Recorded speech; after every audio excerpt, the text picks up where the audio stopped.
he's a second brother to Jeff. He had an afro you would not believe. And we're white. We're my family here. And he had this afro. He constantly figured it out. You know, he played basketball, and you could just see it just whooshing back and forth. I looked at it like, what is up with that? He had to pick it in his hair sometimes, or in his back pocket. If it was in his hair, he'd leave it there. But boy, he loved the Hulk. He really did. In the living room, we'd all be sitting around, and again, there's no captioning, so I'd be like, man, I'd be doing my thing over here, but my brother would come around, and you know, he kind of scratch his head a little bit. He'd come over, just like this, in front of everybody. We'd all be like, what are you doing? My dad's looking at him. And this is like, yeah. And just things popping out. And he'd walk away. We were like, okay, sure, all right. That's his thing, that's fine. But he would do it over and over. He'd go outside and he'd tromp around and do the same thing. And my sister's like, whoa, you're doing this over and over. But anyway, one night, my parents wanted to go out to the show, and he said, hey, he asked the two oldest brothers if they would actually watch all of us younger kids, and they said, of course. And so they went ahead and went on their way, and we were hanging out, and they asked if we wanted to play. I'm like, yeah, sure. And he was all big old grin on his face, and I was like, oh, okay, sure. And then he'd do it again, all over just like this, and he would act like he's ripping his clothes off. And of course he couldn't. Mom would kill him. She'd be furious, you know. But so he was pulling and tugging, and he's trying to figure out the things are popping out. And I'm looking at him, and next thing you know, he tears it all apart, and he comes walking through the house like this. I'm like, what am I supposed to be doing? So then he grabs me, and he picks me up. And I'm going through the ceiling, and Amy's looking at me like, whoa, what's going on? And I'm all up above his head, and she's looking at me, and I'm like, where's my oldest brother, Mike? What's going on?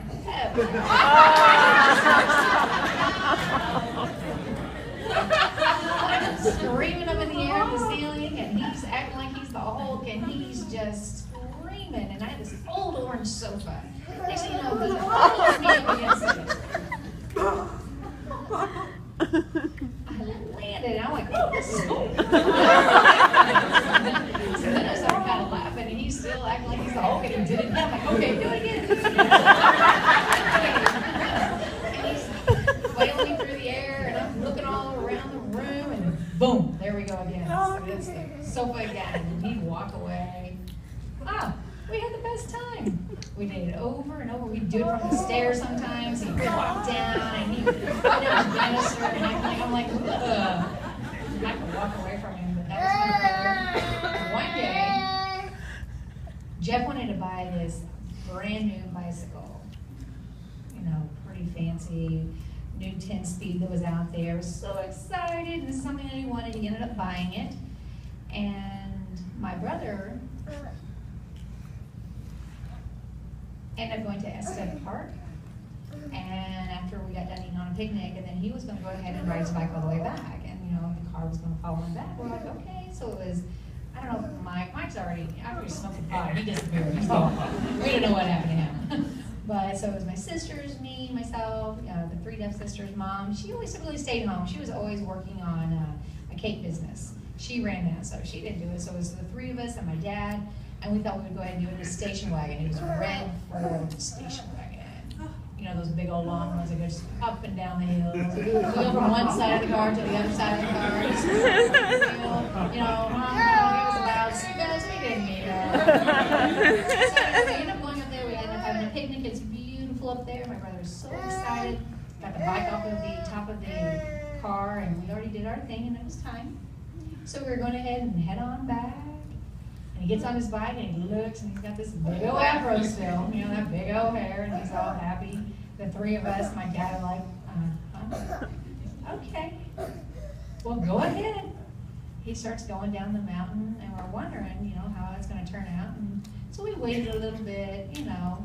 We thought it was time to go at that point. Let's get ahead of him. You know, I wanted to just scream out the window while he just, hair's just blowing in the wind. I wanted to pass him and get, and I was so excited about that. We went, talked, you know, down the mountainside to and fro, back to the left, to the right, going through the mountains and the winding. And then we saw an RV everywhere. There's a whole bunch of them. There's some kind of something going on. And we're like, what is that? So of course, we had to stop that. We didn't just stop. We just really full on bumped around in the car and tried to figure out like what's going on. And I saw a bicycle, and it was all wrecked. I thought, oh no. We looked around and we saw a whole bunch of commotion going on, and my dad, he was walking slowly.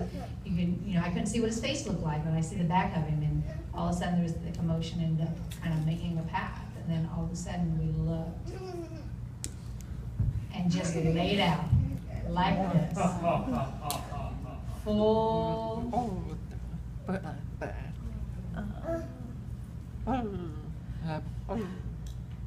Was my brother sitting on the ground saying, Daddy.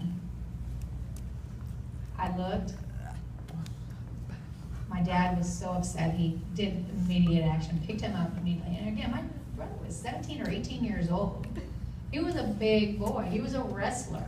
And my dad just yanked him up and hooked him up and just kept on walking over to the station wagon and put him into the back.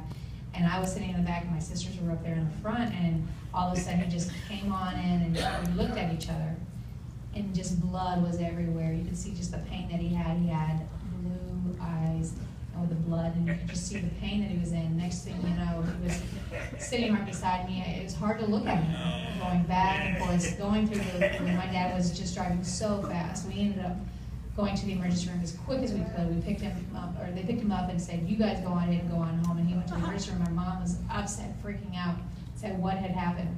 And my brother Jeff ended up coming back, and he says, we asked, are you okay? He's like, he wouldn't have no part of it as far as his fro head. He didn't have that anymore. He had these holes where it looked like a squirrel actually. On these 3 or 4 different parts. So he had these bald spots. Poor guy. Thank God.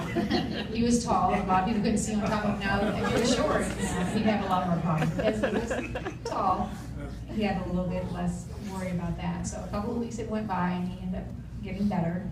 He recovered. And Mom and Dad ended up leaving again, and Jeff came in. I was like, with a big old grin on my face, and he just walks in. He's like, hey, and he just goes and sits down. And so me and my sisters were like, rawr. He's like, yeah. We never got to see the Hope again. We were very disheartened. The Hope was gone. He didn't do it again, and I always wondered what happened.